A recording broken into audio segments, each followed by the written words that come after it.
This is a true story about the internet. Please, don't go.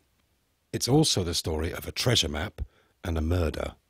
And it's a story that I stumbled upon just as anyone else might. Let me show you.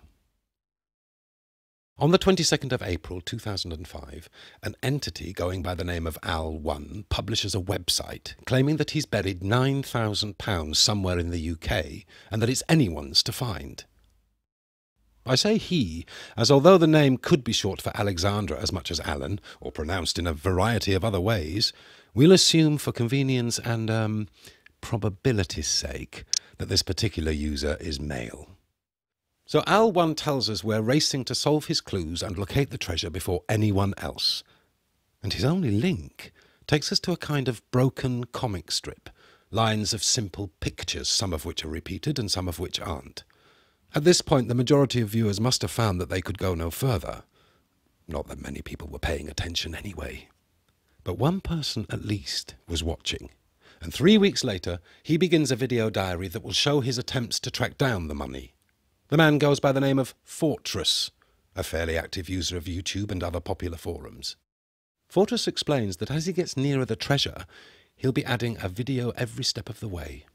Yeah, any of you want to comment on, like, catching me up or whatever? No way. I'm always one step ahead, like, at least. So, if you'll allow the digression, solving Al1's puzzle is made much easier with some knowledge of an old folk story. Thanks to Chaucer, you may know it as the Pardoner's Tale.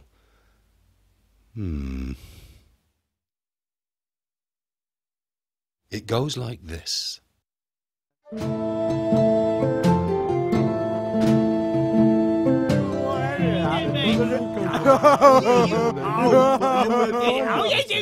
Hey, he's a friend of mine. Who killed him? Why, Death did. Oh, that guy again. Let's make an oath to find Death and kill him.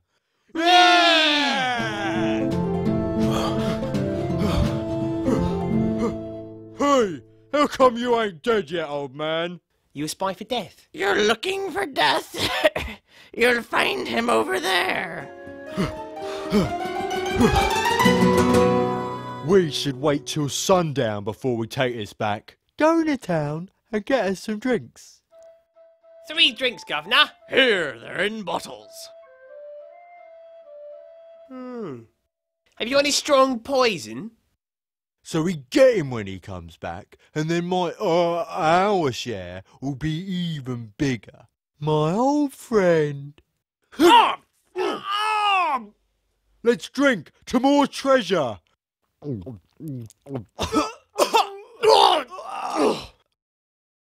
The simple tale concludes that if you go looking for Death, you'll be sure to find it.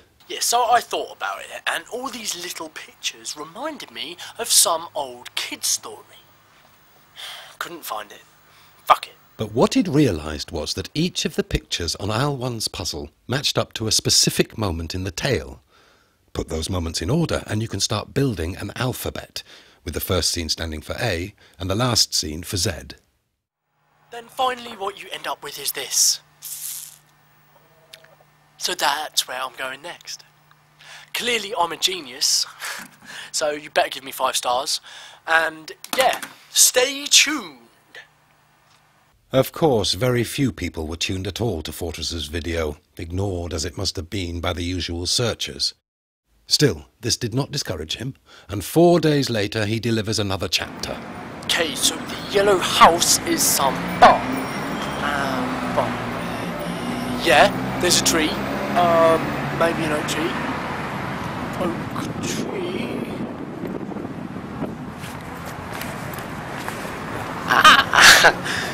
Sweet.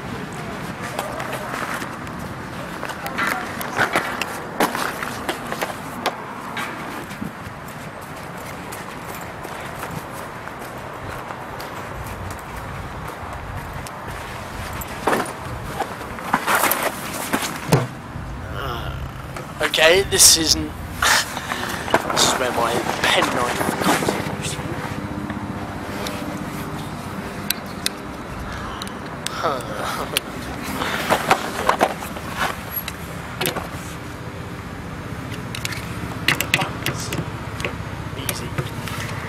Screw you! Get it? Get it? Get it? You get it? Ah! Shit.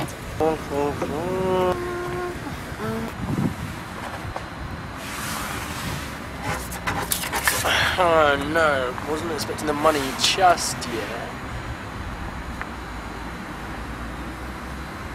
So, another puzzle means another video. On the third video, Fortress is home again and allows us a closer look. It's a passage from the original text of The Pardoner's Tale, in which the old man directs the three revellers towards the forest. Okay, so if you look at the puzzle and you skip the crap, you get the actual clue. See that oak, over there ye shall find him, there in the house on the beached whale's tail.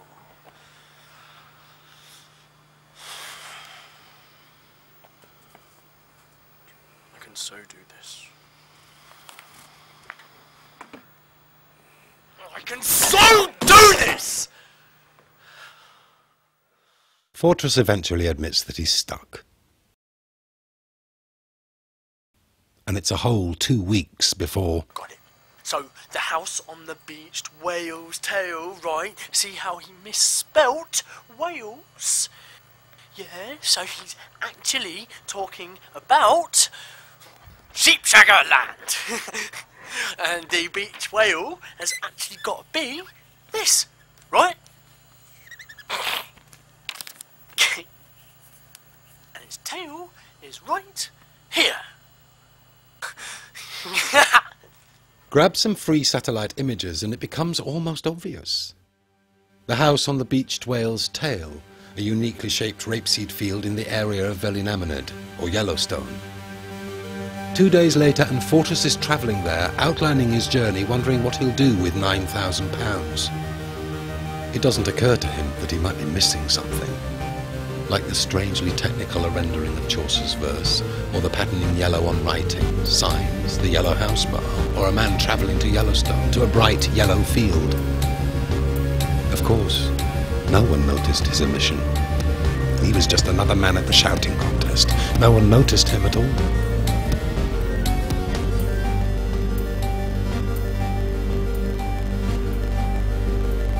If you ignore everything but the yellow letters, another message appears.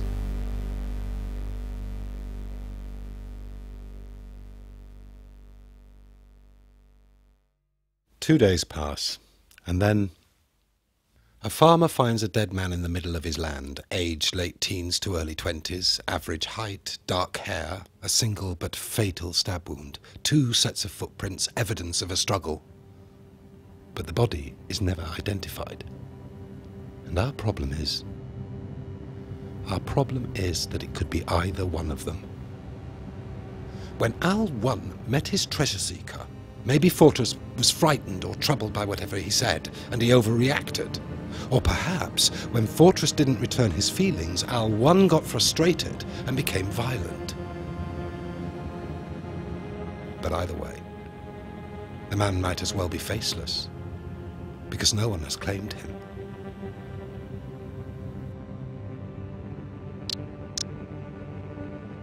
Sometimes we just don't realize what we're looking for.